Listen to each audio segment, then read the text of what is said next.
Welcome to We Move Through Stormy Weather, a Phish podcast where we compare and contrast songs and the evolution of their jamming styles throughout the band's career. Each episode will use a specific song as a lens to explore not only the jamming styles of different eras, but how the jams coming out of that specific track have evolved. My name is Ryan Storm, and today I am joined by Justin Bruce. Justin is a meteorologist in Las Vegas who first saw Phish in the summer of 1999 after graduating high school. He's not a music theory guy, but loves talking about jams and the evolution of Phish's sound from tour to tour and year to year. Justin is also currently wrapping up a listening project where he reviews and ranks each show in 1999 and 2000, which I definitely recommend checking out. He still has lots of room in his heart to enjoy 3.0 Phish without qualification. Say hi, Justin. Hey there, Ryan. Thanks for having me on, dude. Yeah, no problem. Thank you so much for being the guest on my first episode. I'm so excited to get down and start talking about jams. Well, judging by some of your tweets that I've seen over the months and over the years, I don't think there's a better person to argue the merits of like late 3.0 jamming styles than you, so I'm excited. Oh, thank you. Yeah, I'm, as you all find out by listening to this, I am a very big 3.0 fan. Not to say that I dislike 1.0, but I am more of a person who enjoys when they touch on many different themes in a jam and not a funk groove for 20 minutes. Are you talking about 97? Maybe a little bit. And also looking at the fall 99 sands.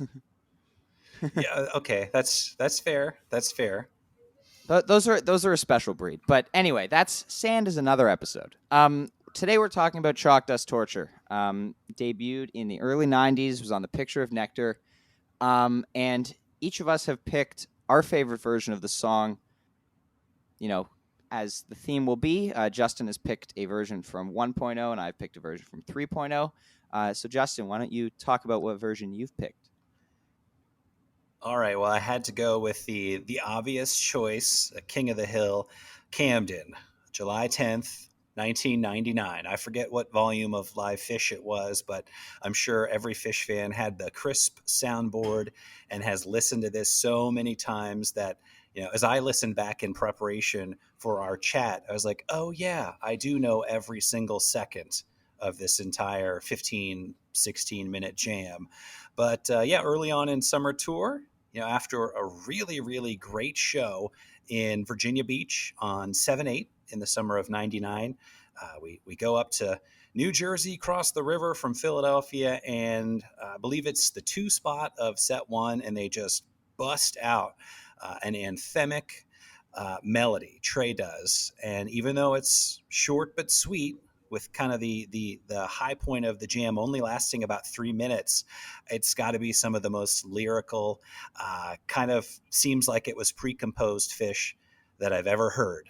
What do you think about the old Chalk Dust Torture from 7/10/99, Ryan? I'm curious. Well, so I do enjoy this jam quite a lot. It's very reminiscent of jams like the Went Gin or the Worcester Boogie On, where it's short, gets a lot done, super high energy, big peak.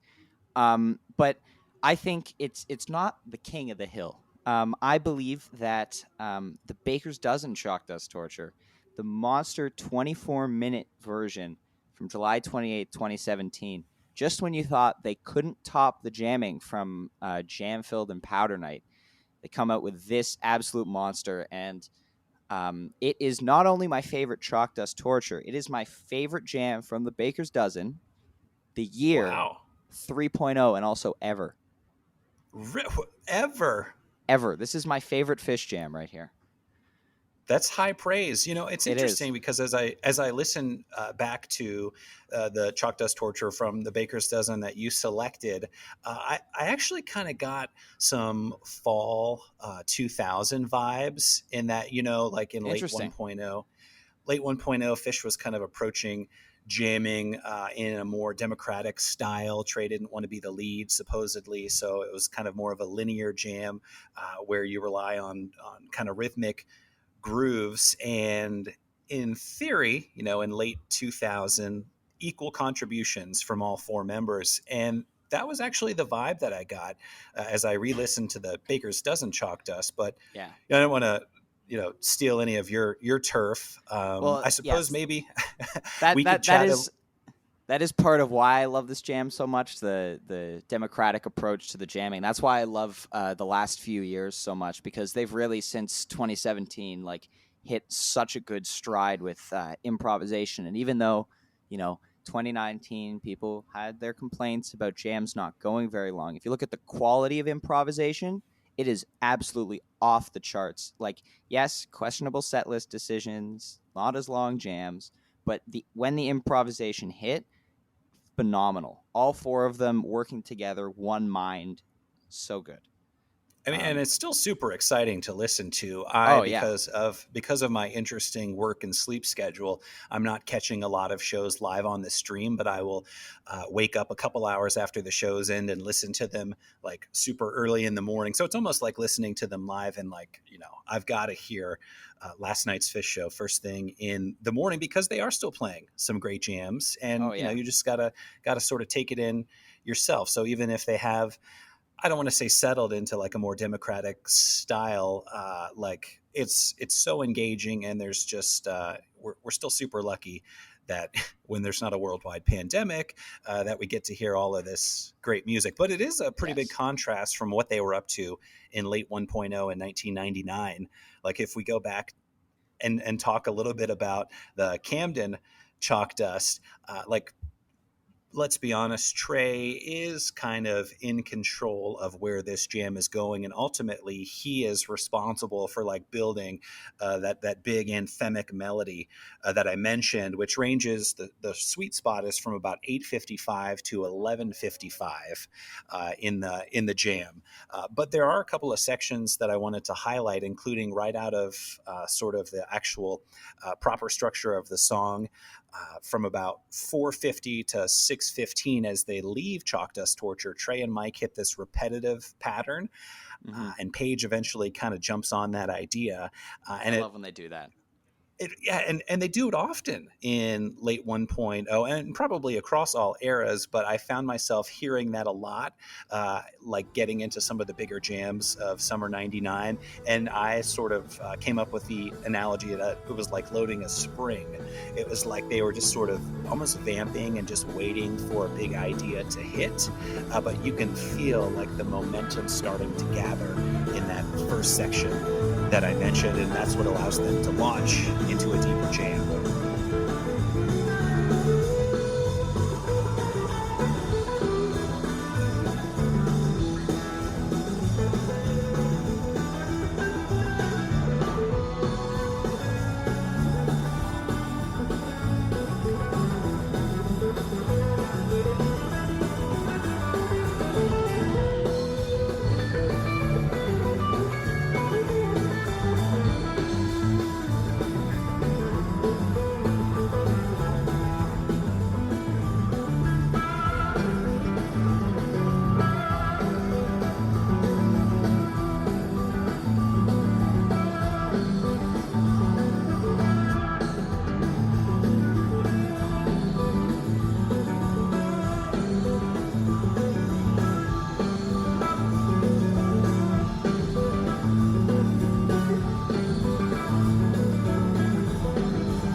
Yeah, yeah, and I do want to. I'm not 100% sure, but was this one of the first chalk dusts to really go outside the box? I'm not as familiar with the early to mid '90s, but I don't believe there were too many big versions of this song beyond Type One shred fests Yeah, in the and earlier and years. even aside from this version on 71099, yeah, not a lot got super duper out there. You're right; it was more of a shred fest.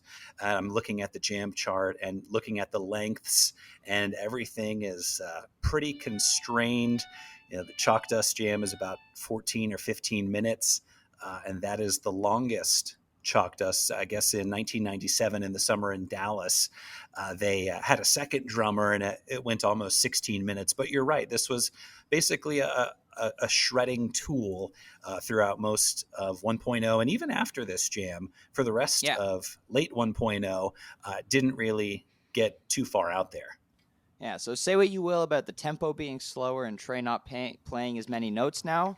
The jamming out of this song has gotten better. The improv, it's now one of their most reliable jam vehicles. I think now, Well, and like it you know, certainly gives them room to roam. I mean, you're the music expert.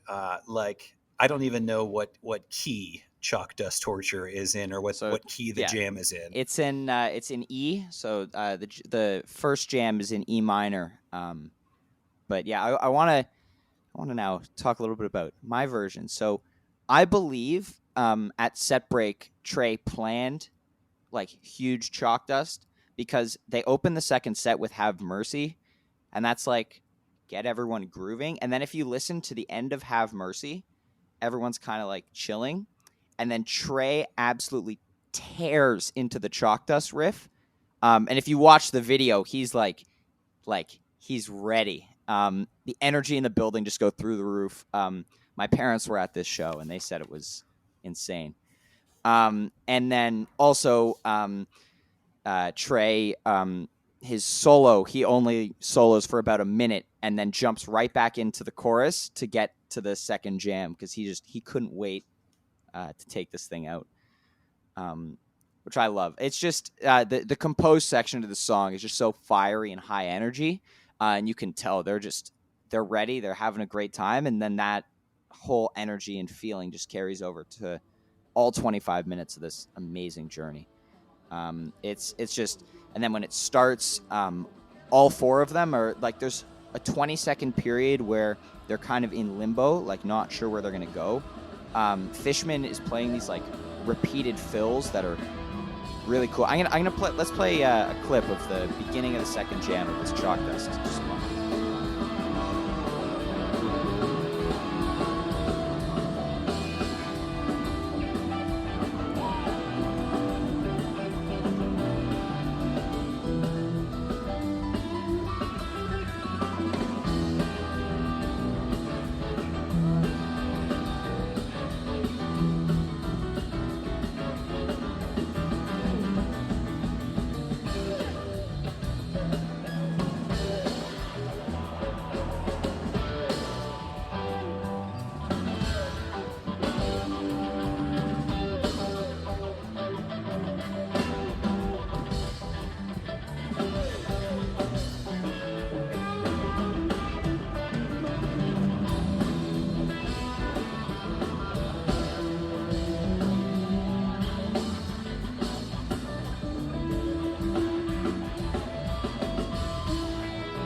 Okay, so you heard that drumming, pretty insane. That's why he's my favorite drummer of all time. But yeah, this jam is just phenomenal. There's two key changes in it, um, and it ends in, as I'm sure you all know who have heard this, an absolutely beautiful Harry Hood-esque peak, which never fails to deliver. And that's so Um, interesting because I had listened to it a couple of times recently, and I made a note, big payoff around 23 minutes from Trey. You know, he finally gets out in the open. Phish, who feels like a tastefully restrained for a lot of the Baker's Dozen Chalk Dust, or at least the first half, like he lets loose. I mean, he's going wild. But I had noted that, yeah, it's got a big sort of upbeat payoff, like a Harry Hood jam. So that's good. I yeah, feel I feel confident in my 3.0 there you jamming go. analysis after hearing you. Well, yeah, they were working on the same chord progression as a Hood jam at the end there, just a D to a G. There wasn't the A, which is in a Hood jam, but it was pretty close. And my note for I have like a breakdown of this jam, and my note for 22 minutes and 57 seconds is big white light peak. This is basically Hood now, right? Some of my notes are actual points about the jam, and some of them are just me freaking out about things that are happening. It's It's always a really little fun to read. challenging to try to put music, amazing Yes. improvisation into words. As someone who's written a lot of reviews of fish shows, you have to be careful Yeah. that you don't just say, "Oh, it sizzles," or "Yeah, triumphant." So it's nice to have your sort of musical expertise to put a little Yeah. I don't know, substance into Of your course. descriptions. Of course. So I know the reason a lot of people will probably be listening to this is because I am daring to challenge the Camden chalk dust. I got into an argument on Twitter about this a little while ago, and people were up in arms that I thought the Baker's dozen chalk dust was better, and I'm here to tell you all why.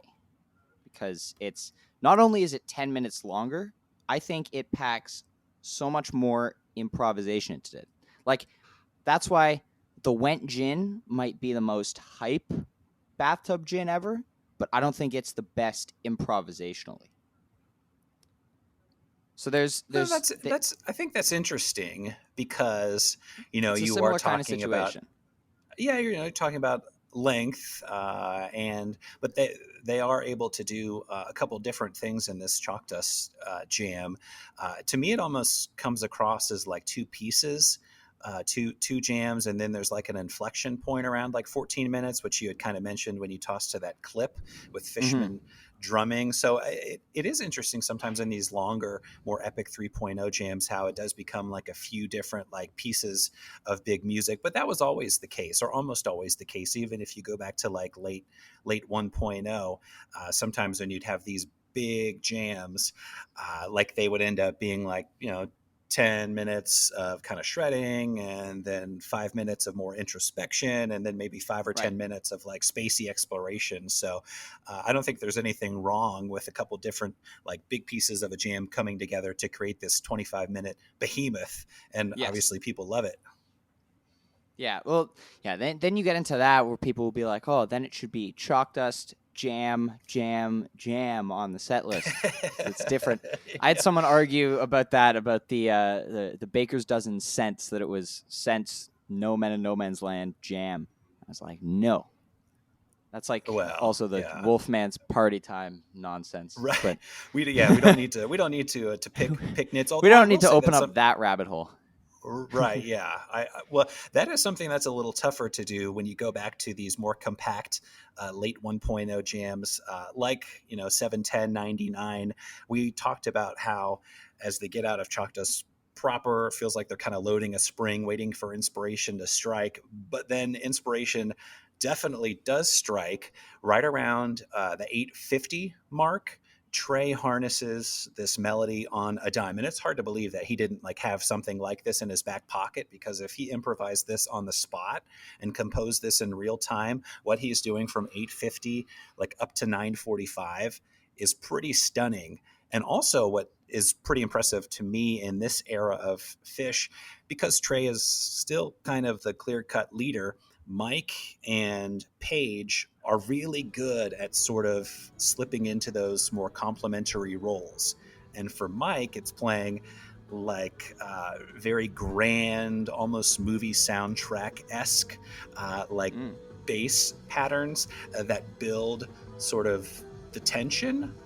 And with Paige, she's just a genius when it comes to comping around what Trey's doing melody wise on the piano. So it is really impressive how it just like pops out of nowhere almost, this big theme in this chalk dust.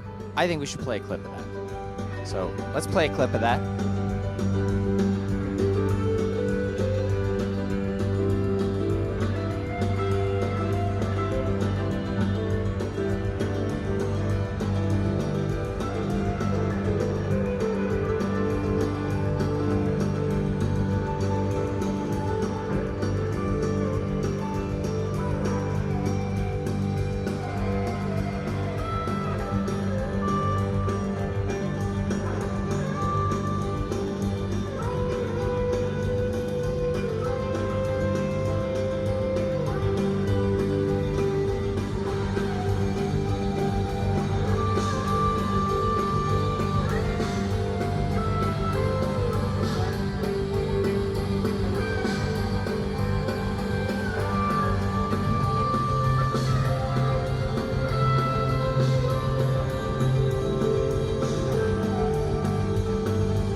So yeah, that it's a fantastic melody. And going off what you said about Page being so good at complementing what Trey is doing, that's one of my favorite parts of the Baker's Dozen Chalk Dust as well. Not only on the piano, but the clav, the Wurlitzer, the Rhodes, the synth, and for everyone that doesn't know the difference between the Wurlitzer and the Rhodes, they're both kind of electric pianos. The Wurlitzer is the flatter and funkier sound, and the Rhodes is more full. Not in this jam, but in 2018 and 2019, Page started using a much heavier phaser sound on the Rhodes, which I love, and it's much easier to tell the difference. But here, it's the Rhodes more full bodied and more round sounding, I guess, and the Wurlitzer's flatter. That's the difference for me. But Page is so good in this jam at using like all the different parts of his arsenal to complement what Trey is doing. And Trey, even though Trey is still definitely like the leader of the band, it still definitely drives a lot of the improvisation. In this jam, you can really tell how each of the four members are so comfortable like bringing their own ideas out. And there's one part in the middle where Fishman starts driving it into like a funky percussive groove for a bit. Out of I think it's right after the first peak of the band of the yeah, it's right after the first peak of the jam, around 14 minutes or so. Um, and Fishman starts on the cowbell. It's just fantastic groove there that led by Fishman. And I don't think in the late 90s you were really seeing a lot of that. Now, you do or you don't think? I don't think like Fishman was leading a lot of the improvisation. Not to say that he wasn't good, because he was still phenomenal, but I think he wasn't suggesting new ideas and leading as much as he does now. Yeah, and maybe that's true. Although I will say that a lot of the big jams of late 1.0, Fish does play a big role, but it's Oh, for often sure. in the form of, yeah, of course. I mean, that's not a crazy thing to say, but I feel like often he is kind of dictating the pace of the jam, and perhaps if things are dragging a little bit, he and Mike will push on the accelerator, and that's like the most surefire way in late 1.0 to amp the energy up, is Yeah. for Fish and for Mike to kind of go from like 65 miles per hour to like 70, 75 miles per hour. Yeah. So I see what you're saying, and I definitely agree about the midpoint of the Baker's Dozen Chalk Dust. I love how, as Trey is peaking at the end of the Baker's Dozen Chalk Dust, Fish finally like sheds whatever restraint he's been carrying and is just kind of going, gonzo or bonzo, Yeah. as it were, and he is just letting loose at the end of the gym, and that really kind of helps pull Trey's peak even sort of farther up into the ethos or the stratosphere. Yeah, yeah, oh, yeah. It's absolutely phenomenal. And I definitely agree. Like his cymbal work and just his fills and everything, just so phenomenal during the end of that jam. He definitely is the driving force. And speaking of the end of that jam, just now I'd like to call attention to my one complaint about this jam is that at the end, when they slide down to that low note, that they didn't go back into chalk dust. That's my one complaint about my favorite Phish jam. which which is so funny, because if anything, as of late in 3.0, Trey is always bending over backwards to wrap a song up and like get Yeah, that last verse in. yeah, So yeah. kind of doing the Well, opposite yeah, here. well, yeah. You can see in the two fall 2018 chalk dust that went out there, the Albany and Vegas ones, where he played the ending of the song, went into the second jam, and then went back to the ending of the song. Those are both also very underrated jams. Both those around 15 minutes. They've got some great improv in them. I'm partial to the Vegas one, but yeah, those are good. If you haven't listened to them in a while, you definitely should. Um, and I think if you look at a lot of the big chalk dusts from recent years, like you've got, I mean, starting with kind of Dick's 2012, and then also like Randall's 2014, Blossom 2015. I'm definitely missing some important ones, but those are just the ones off the top of my head right now. Um, Gorge 2018, which is kind of, I think Gorge 2018 is kind of a discount version of the Baker's Dozen one. It does a lot of the same stuff, not as well. um, but yeah, I think we're very spoiled by the amount of crazy good improvisational versions that we're getting. Yeah, well, and I wanted to give some kudos to the to that Randall's Island 2014 Chalk Dust, because we agreed to listen to a couple additional Chalk Dust just to give some context. And I feel like in Randall's they're kind of chasing ideas and Yeah, melodies more, whereas to my ears the first half of the Baker's Dozen Chalk Dust, which I like, it's great, but to me it almost feels like they've agreed to like play in a style, and they're sort of sticking in their box for the first half of the Baker's Dozen Chalk Dust, whereas with interesting. Randall's it's like there are fewer rules and we're kind of just going where the muse takes us. So I was impressed at how many melodies they hit on in the Randall's Chalk Dust, that even though I hadn't heard it for a couple of years, I was like coming along like, oh, I remember this, oh, I remember this. So that's a really really really really good one too.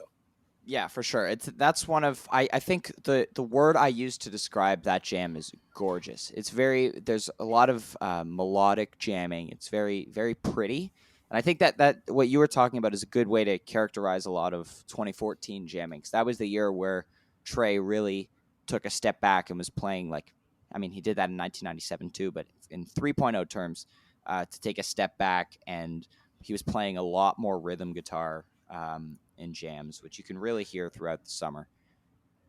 Yeah, totally agree. And even in summer 15, which is probably my favorite tour of 3.0, the amount of listening that Trey and Paige and Mike are doing to each other and the melodies that they're bouncing back and forth like on a dime Yeah, is really impressive. So I totally agree with that. There's one more little bullet point I wanted to mention going back to the olden days of 1999, just because the Camden back Chalk when I Dust wasn't is alive. just you missed out. I was I was around, but I was not at this show. I just didn't Yeah, didn't well, have it together at that I point was in I was time. born a week after one, or a month after 1.0 ended, so that's Oh wow. Were you the 3-year-old crawling around in the mud at Coventry then? no. I was the 11-year-old at a show with my dad in 2012. He took me to the Blossom show in June 2012, Oh, which was that's so awesome. It's and it's that so was much the fun. yeah, that was the show where they brought 10 people on stage to do the meat stick dance at the end of set one. So that was a really fun experience for my first show. See, I feel like you could be talking about 1999 all over again. with all the meat stick dancing and lessons Shenanigans. and Yeah. trying Oh, well, to break world records. yeah, that was very much listening back to my first show. It very much has kind of an old school vibe to it. Like there aren't any crazy long jams, but there's a lot of like goofiness, a lot of teasing. Like, um, there's the tweezer has another brick in the wall, under pressure, and meat stick teases. Like the antelope is loaded with meat stick teases and under pressure teases. It's really fun to listen to. Um, but yeah, that anyway, And getting that's always a sidetracked sign as that I'm the speaking. band is having fun when you're getting teases all over the place. But Yeah. I wanted to play one more little stretch here of this 1999 Chalk Dust, and that's from about 10:05 to 11:55 when Trey hits this huge release. The crowd goes insane. Trey is just soaring on top of the rest of the band, which is far less democratic than what they would evolve to for the rest of 1.0 and certainly across 3.0. Uh, but the fact that Trey is at the forefront, this is the notable kind of jamming style of summer 99, and it just sounds so good. I mean, that whole 3 minute section, but specifically this section that I mentioned, to me, I mean, this is quintessential Phish. This is up there with like 11/17/97, The Ghost, where it's Mm. a jam that it's just ingrained into my DNA, every single note. Yeah. See, I've got a fair amount of jams like that. Not as many 1.0 because believe it or not, I didn't purposely listen to any 1.0 until I want to say late 2017. I was So just after the Baker's dozen. I don't think it was the fault of the baker's dozen. It was just that's when I really started to like. I mean, I was very much down the rabbit hole of Phish at that point, and they were like only what I was listening to, but I was only listening to 3.0. And then one of my friends was like, "Hey, you should listen to the Island Tour." And I was like, "What's the Island Tour?" He was like, "It's in 1998." I was like, "Oh, okay." And I went and listened to the whole Island Tour, and I was like, "Whoa, what have I been missing out on?" Well, that's the thing with Phish is that there's certainly no shortage of like old material to Oh yeah, unearth. And that's one of the reasons that I wanted to hear all the shows in 99 and 2000 is those were the first years that I saw live Phish, but I didn't have, a dad who was into the band or really even any other friends who were into the band. So I was just sort of figuring out organically as I went along. So I hadn't heard the vast majority of these 99 and 2000 shows just because right. back then it's like once you downloaded a show and burnt it to a CD, I just listened to like a handful of shows over and over and over again. Unlike now where you just pull it up on your phone and you can crank through a whole tour over the course of a couple of weeks if you're so inclined. Right. Well, yeah, I mean, similar to how I got into Phish, because when I got into Phish, it was 2011. I didn't like Live Phish Plus wasn't a thing yet. And I didn't know about like Relisten or Phish Show D or Phish Tracks or whatever the websites were at the time. So my dad saw a couple of shows in the 90s. His first one was Spectrum 92 in Toronto.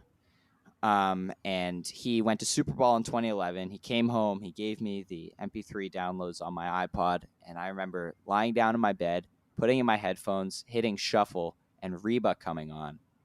And that Super Bowl Reba hooked me immediately. I was like, this is amazing. So that was when I was in grade 5, I believe. I mean, he took me to my first show the following year. That's actually, it's a funny story.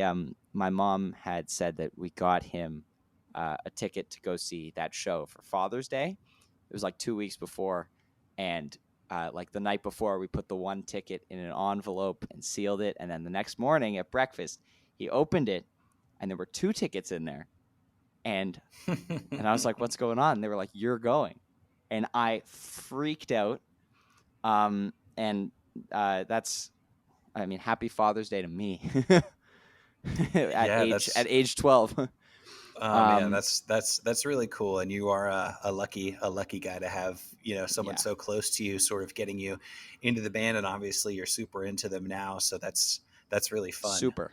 Yeah, I've far surpassed my dad's level of Phish nerdgery. I don't know what the right word for that is. Geekery. Yeah, Um, yeah. Well, we've got the geekery covered on in our specific corner of online Phish for sure. yes, definitely, definitely. Anyway, back to the topic at hand, which is definitely going to be a trend on this series of me getting sidetracked by other Phish related topics. Because if you didn't know already, this is my favorite thing to talk about. um, but so back to the Baker's Dozen Chalk Dust. Um, I do want to. I don't think we've played a clip of the peak yet, and I just want to play the first peak. So there are 3 distinct peak licks that Trey plays here. The first one comes just after the 20-minute mark, and you can hear when when he starts playing that, like the band and the crowd knows like we've arrived. This is it right here. And so let's play a clip of that first peak lick.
So you hear that, and then Trey goes back down a little bit, starts looping a couple of notes, and then builds back again.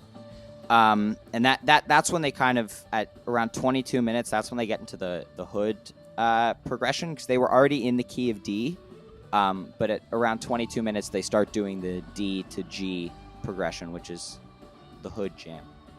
And that's just that. I mean, it's obviously my favorite part of the jam, and not to discount the first 20 minutes, but it's far and away the best part of the jam. It's just absolute pure joy. Every time I listen to it, it's just makes me so happy, and I wish I could have been in the building. I wish. Were you able to catch any of the Baker's Dozen shows? My dirty Phish secret is, and I'm out in Las Vegas, so I'm on the wrong side of the U.S. now, and I know you're up You in get Canada. Halloween though. Yeah, well, I should be getting amped up for a Halloween run. It's an every other year here in Vegas. I know. But Don't remind me. alas, we are not. But my dirty little Phish secret is I have never seen a show at MSG. Me neither. So my problem is I've only seen 7 shows because I've been going to summer camp since 2009. So every summer I'm up in the middle of the woods from mid-June to mid-August. So I don't get to see summer shows. So that's why I saw, and the shows that I've seen haven't been that close together. So I saw Blossom 2012, and then I'll never forgive this, the one dud show of fall 2013. I was at the Rochester show. I'm very sad about that, because that's one of the best tours of 3.0. But the show was awesome, but in the context of the rest of the tour. And then Wrigley 2016 and Rosemont 2018, and then Toronto 2019. It's funny that 4 out of my 7 shows have been in Chicago, and I live in Toronto. Well, hey, you go where you got to go, right? Yeah, exactly. The Rosemont one was good. In 2018, I wasn't at the first night, which obviously, since I missed the first night, it was the best night of the run. But I had a midterm on the Friday night. My dad came and picked me up from university after my midterm. We drove home, flew to Chicago the next morning, saw the 2 shows, woke up 4 hours after the show ended, flew back to Toronto, and I was back at school for my afternoon class. That was impressive weekends. Commitments. Yeah, that's part of the challenge of Phish, is trying to squeeze it into to the rest of your life, since we can't all just give it all up and follow them around. At least not everybody. Yeah. What's cool also is that my 13-year-old little brother has also seen 7 shows. So my parents are kind of the best. Just disclaimer here. They took him to his first show at 5. Which is awesome. And my mom says she has never felt like a better parent than at a Phish show, because every single person is like, "Whoa, you brought your kid? That's the best." My dad would never bring me. I had a newborn in the summer of 2015, and we had a hometown show in Nashville, just a mile or 2 away from our house, at Ascend Amphitheater, which was brand new. And I knew they had a big lawn because I watched them build it. And I thought, maybe we'll bring the baby. And then I saw the Atlanta shows a couple days before, and was on the lawn for one of the shows and sort of surveyed the scene and thought, this is no place for a baby. So, well, you deprived your child. You deprived your child of a Mike's second jam. I know. He could have been the headiest infant at Ascend Amphitheater. Yeah. He could have been like, I saw a Mike's second jam in when I was an infant. That would have been, that's a story. something for him to talk about in therapy when he's older. Yeah. Well, hey, anyway, I wanted to get your take on another Chalk Dust that we had agreed to sort of listen to, just because we've spanned the eras from 1.0 to 3.0. What did you think about the It version back in 2003, just across the border from you? Can't leave that guy out. So the thing with the It Chalk Dust is, I'm not the biggest 2.0 fan. You kind of lose me after Winter 03. And even then, it's kind of a little bit iffy. Some of the jamming. It's good. I think similar to a lot of jams, the It Festival, it kind of wastes a lot of its time. So in its 25 minutes, it doesn't do as much as I'd like it to. And I mean, obviously, it's really easy to compare that to the Baker's Dozen one because they're basically the same length. And like, yes, Trey plays more notes, and the ending of the It Chalk Dust is at absolute breakneck speed. But I just think the quality of the Baker's Dozen is so much better, and it just as someone who, again, not the biggest fan of the 2.0 jamming style as a whole. Like I think there are good moments in these jams, but I think something like the Spack Piper from '04, I think there are around 7 minutes of that jam that are worth listening to, and the rest are boring to me. That's just my take. I may get a little bit crucified for it, but Well, I will say it what's does your certainly come opinion across on the It Shock Dust? when you listen to the same song across different eras. It's easy for the differences to pop out. And first and foremost, Phish is a man possessed right out of the gate with this chalk dust. I listened backwards. I did the Baker's Dozen, then Randall's, and then It, and it like Yeah, caused me to jump in my seat a little bit. How loudly he's playing and just how fast he's playing. Like Fishman is going hog wild right out of yeah. the You know gate. what? I think 2.0 Fishman and Mike, some of Fishman and Mike's best years, for sure.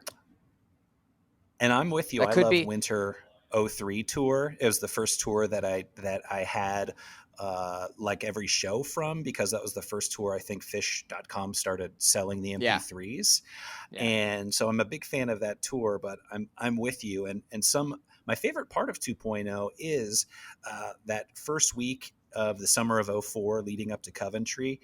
Mike plays like a man possessed, and it's not necessarily Really, what they're playing, it's more like how they're playing it.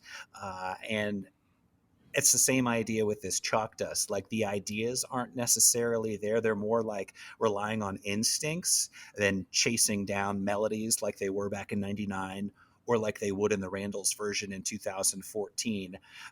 It's almost, even though they don't stray that far from the Chalk Dust Torture theme, what they're playing doesn't really sound like Chalk Dust Torture, but there are no, anthemic melodies. It's more of like, let's just kind of try to get out there and see what happens in a noisy way.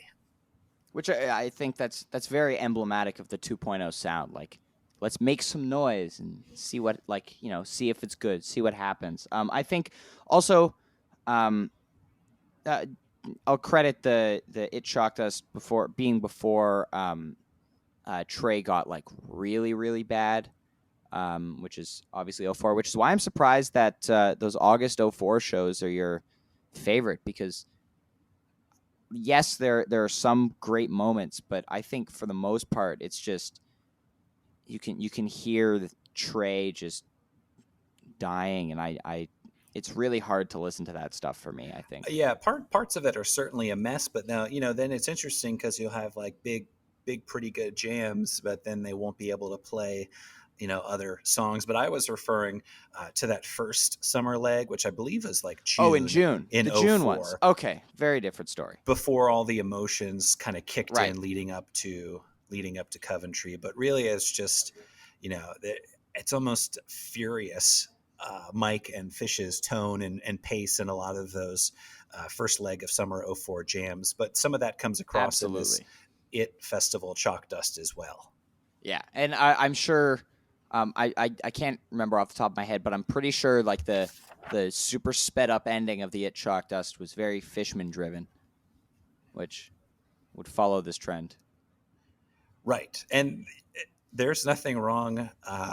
And to me, listening to a lot of late 1.0, there's nothing wrong or unsatisfying about kind of jams that need perhaps a little bit of guidance or direction, and then Phish stepping in and sort of making that decision. And I think if you listen to the all night set from Big Cypress, that Mike and Fishman end up kind of being the stars of that night, because it's such a long, obviously set, that it is almost like a preview of 2.0 in that it's instinctual playing as opposed to just, like mastering all the notes and execution. It's more instinct, but a lot of the jams that perhaps would get a little aimless, like Fish and Mike, are the ones who kind of steer things in the right direction. And that also comes across at the end of this Chalk Dust from It in Yeah. 2003, when you're right, they just start going hog wild and race to the finish.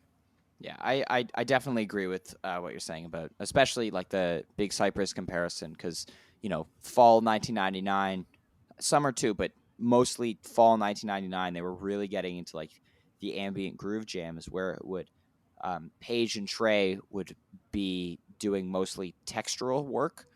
So Page would be on the Rhodes and his Yamaha CS60 synth, which is the one he uses for Meat Stick, and is like those weird swell, like the swells, like the Hmm. so Yeah, kind of the um, UFO type sounds almost. yeah. So that was those two keyboards were in heavy use in fall '99, and Trey on his keys and setting up the loops and whatever, and so you end up the jams end up being driven by Fishman and Mike, by the rhythm section, and that, I mean, that's one of the time, like, when I'm really in the mood for some groove, I'll listen to some fall 99, like the rally show, the sand and the tweezer, and Oh yeah, yeah. That well, and that started fall tour, and then picked up, I think, even more in that separate winter tour. And that winter '99 tour is really strong, just because they're like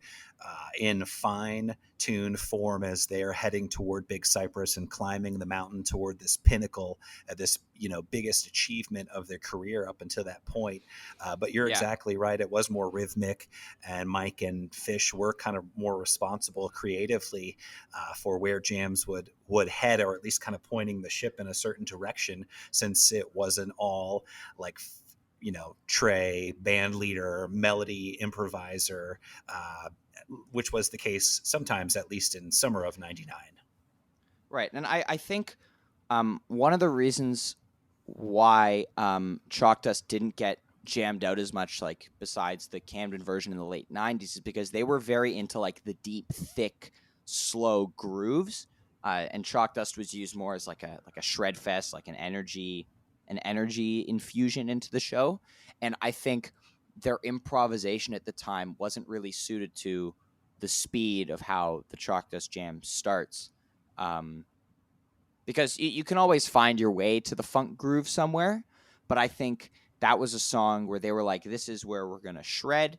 And then, we'll take these other songs where we can really dig into the funk groove and stuff for the big improv. But I think that's part of why they weren't jamming it out as much, because, that's why I love the momentum that the beginning of every Chalk Dust has at the jam, because it's always got some nice speed. It's got some kick. That's my theory, at least. Yeah, and there is that like big historic Fish moment where they played on Letterman. I think, was it '95 or maybe '94, 94. and Letterman himself requested that they play Chalk Dust Torture, off of Picture of Nectar. And man, they nail it in like the 4.5 minutes or whatever tight time frame Yeah. they were given. So that is like, I always associate Chalk Dust, Yeah. especially that Wait, late I don't night remember. Did they performance. did they play Julius on the 12/30/94 on Letterman, or was that uh, in '95 or a different time? Because I know they were on it the day I they think that must have debuted been at a different MSG. time. Yeah, I don't think they had the horn section with them when they, because I know they had the horn section with them when they played Julius, but I don't believe it was that day. Yeah, but it's just funny that Chalk Dust kind of, for a lot of us, is like, was one of Phish's big coming out moments, since it was like their big Yeah. national late night TV debut, which is a big deal. At least it was a big deal back in the 90s when people watched network When TV people and watch things that weren't as stuff, yeah. fragmented. Yeah, We weren't on exactly. YouTube or Twitch. Exactly. All the different platforms. There's so many. But yeah, I'm interested to see, like, it's also the song. Um, you'll notice that of all the Phish songs that Trey has played with Tab, Chalk Dust hasn't made it over there, because again, kind of the groove, similar to why they wouldn't have played it in Fall '99. Sorry, you said Twitch, and then I was thinking Beacon Jams and Tab. But I think one of the reasons why it hasn't been played with them is because, again, the Russ Lott and Tony Markellis groove machine isn't as well suited to the quicker paced jams like that. Yeah, And I think you're right. And I think that in some of these longer jammed out chalk dust that we highlighted across 3.0, that's definitely not their intention anymore. And I think that with the Baker's Dozen, you're right, it probably was like a, hey, let's try to stretch out chalk dust and see what happens. So instead of Fishman going 90 miles per hour out the gate, it's more of a little bit of restraint on display, and they're playing the long game, instead of just going wild and seeing how long they can sustain it, which maybe was an improvisational practice that they took from like the early and the mid 90s that right. carried over into the late 90s for a little bit. Yeah, and it's also the speed is also a result of they're older now, and Trey can't play as fast as when he was 30 and coked up. um, that's probably to put it mildly. There's some truth to that. But yeah, when you compare, if you just back to back the Camden 99 chalk dust and the Baker's Dozen 2017 chalk dust, that's to me a big difference. It's like, oh yeah, here's a group of 55-year-olds versus a group of 30 to 35-year-olds. Yeah, There's, whether we're talking about playing basketball or playing music or having a discussion, anything between your 30s and your 50s is going to be dramatically different. of course, of course. Yeah, and I just I love the way that this song has opened up improvisationally, and I think it's because they realize, like, we can't shred this like we used to, so why don't we use this as a springboard for crazy jams? And there we go. And I love that, you know, there are very few versions now that don't have some at least extra mustard or some jamming on them. Like if you listen to the versions from summer 2019, like the Blossom one goes type 2 a little bit, like the Camden one, the Banger one, I believe. They're not like the 6 or 7 minute shred fests of the 90s, but they're like 10 minutes long. They've got a little bit of out there jamming. And I think that's one of the cool things that they've been doing lately is where they're taking songs, like they're reinventing songs. So I think, not to talk about a different band here, but I like to think of, the way um, the current incarnation of the Grateful Dead plays the Grateful Dead music, which is just way slower because they're older and can't play it at the same speed. Where you compare that to something like Llama, where instead of, um, you know, just playing Llama as itself, but slower, which granted they still do sometimes, they reinvented the song into like a funky style. So it's like fresh, and you're not focused on, oh man, this was way faster in 1993. Yeah, you'll hear no slow llama slander from me. I always think it's pretty cool Oh, when they do good, that.